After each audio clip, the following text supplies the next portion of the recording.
سب سے میں سمجھتا ہوں کہ میرے لیے بطور وکیل اور پارلیمنٹیرین کے جو ایک تکلیف دہ خبر ہے جو کہ صبح سے چل رہی ہے میڈیا پہ، اور اب تو اس پہ سنا ہے کچھ اور معاملات بھی آگے بڑھے ہیں، کہ ایک پاکستان کی عدلیہ کے ایک سینئر جج نے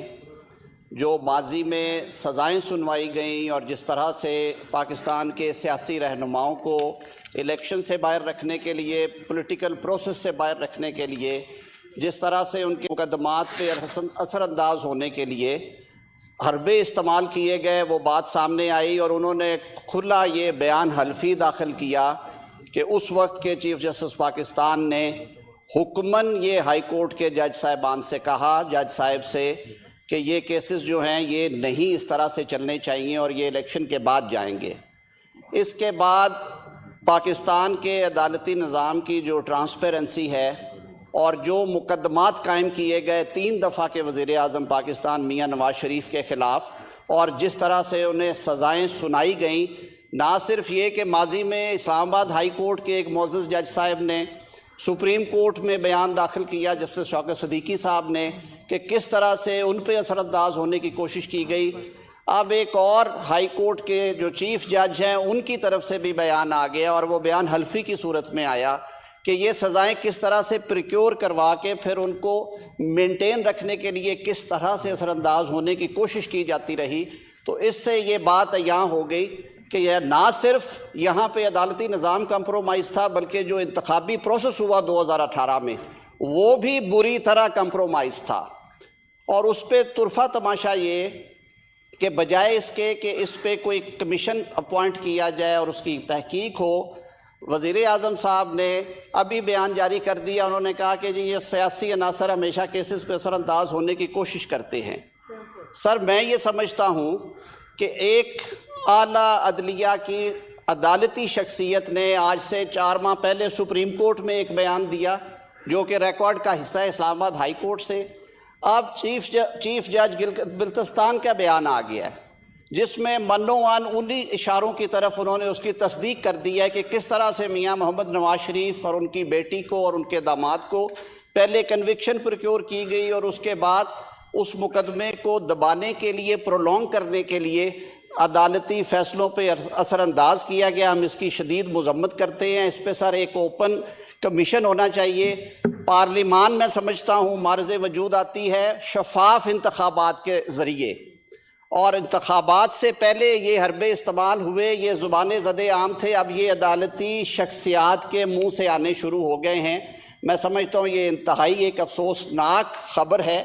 اور اس نے سارا پول کھول کے رکھ دیا ہے کہ ہمارے جو انسٹیٹیوشنز ہیں ان کی غیر جانبداری کہاں پہ ہے، اور جو عدالتی فیصلے ہیں ان کی ٹرانسپیرنسی کہاں پہ گئی۔ تو اس پہ سر میرا یہ مطالبہ ہوگا اس ایوان سے کہ اس پہ ایک کمیشن بھی اپوائنٹ ہو۔ یہ ایک انتہائی سنجیدہ معاملہ ہے، اور پرائم منسٹر صاحب کے حوالے سے میں یہ ضرور اپنے جذبات پہنچانا چاہوں گا اس ایوان کو کہ پرائم منسٹر صاحب دور رہتے ان معاملات سے۔ انہوں نے بیان داغ دے دیا ہے کہ جی یہ ہمیشہ کوشش، کسی سیاسی لیڈر نے کوئی بیان نہیں دیا، کسی سیاسی پارٹی نے کوئی بیان جاری نہیں کیا، یہ تو اعلیٰ عدلیہ کے ایک معزز جج صاحب کا بیان ہے۔ اللہ اکبر، اللہ اکبر، اللہ اکبر، اللہ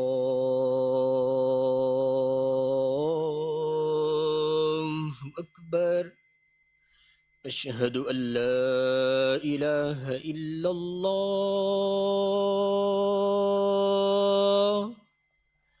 اشہد ان لا الہ الا اللہ، اشہد ان محمد رسول اللہ،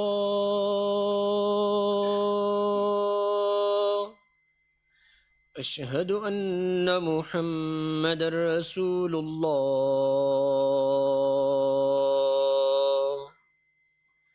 حی علی الصلاة،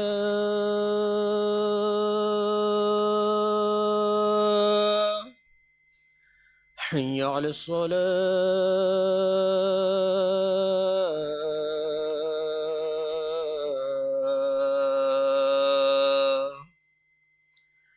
حي على الفلاح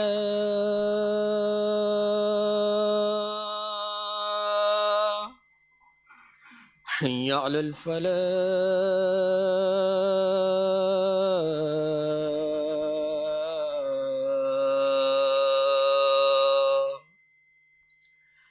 الله أكبر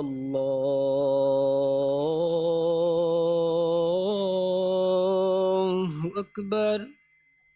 لا إله إلا الله. جی طرز چیئرمین، میں بات کو سمیٹتے ہوئے بات زیادہ لمبی نہیں کروں گا. یہ لمحہ فکریہ ہے ہم سب لوگوں کے لیے کہ کب تک یہ کھلواڑ ہوتے رہیں گے اور سیاستدانوں کے خلاف. پاکستان کی تاریخ اس طرح کے فیصلوں سے بھری ہوئی ہے جہاں پہ الیکٹڈ وزرائے اعظم کو عدالتی فیصلوں کا سہارا لے کے گھر بھیجا گیا، اور نہ صرف یہ بلکہ انہیں تختہ دار تک پہنچایا گیا. ہم ذکر کریں شہید ذوالفقار علی بھٹو کے فیصلے کا، آج بھی تاریخ شرماتی ہے وہ فیصلہ پڑھ کے، اور آج تک اس مقدمے کو کسی عدالتی نظیر کی حیثیت نہیں مل سکی. پاکستان کے منتخب وزیر اعظم کو جناب یوسف رضا گیلانی صاحب اس ایوان کے معزز رکن اور لیڈر آف اپوزیشن ہیں، اسی طرح ایک عدالتی فیصلے کی بھینٹ چڑھایا گیا. 3 دفعہ کے الیکٹڈ وزیر اعظم کو الیکشن پروسیس سے باہر رکھنے کے لیے، انتخابات کے اکھاڑے سے باہر پھینکنے کے لیے ایک دفعہ پھر ان بیساکھیوں کا سہارا لیا گیا. جناب چیئرمین، یہ کھلواڑ کب تک ہوگا اس ملک کے ساتھ، اور کب تک اس طرح کے فیصلے لا کر سیاست کو کنٹرول کرنے کی کوشش کی جائے گی اور عوام کے حق رائے دہی پہ ڈاکہ ڈالا جائے گا انڈائریکٹ طریقے سے؟ یہ ہائی ٹائم ہے کہ ہم سب کو اس کے خلاف آواز اٹھانی چاہیے. جب تک یہ ایوان شفاف انتخابات کے ذریعے بنیں گے اور جب تک یہاں پہ ضمیر کی آواز پہ بولنے والے لوگ آئیں گے، اس ملک کا نظام ٹھیک چلے گا، یہ ایوان ٹھیک چلیں گے. جناب چیئرمین، میری بلکہ اپنے ساتھیوں سے یہ درخواست ہوگی کہ اس حوالے سے علامتی واک آؤٹ میں ضرور ہمارے ساتھ شامل ہوں تاکہ ہماری آواز یہ متعلقہ ایوانوں تک پہنچے کہ اب یہ پریکٹس ختم ہونی چاہیے. اس ملک کے عوام کو ان کے ضمیر کے مطابق ووٹ کا حق استعمال کر کے اپنی ووٹ کی طاقت سے سیاسی قیادت لانے کا موقع دیا جائے، نہ کہ اس طرح کے ہتھ کنڈوں سے الیکشنز کو کنٹرول کرنے کی کوشش کی جائے. بہت شکریہ. جی سر، لیڈر آف دا اپوزیشن کھڑے ہوئے ہیں. جی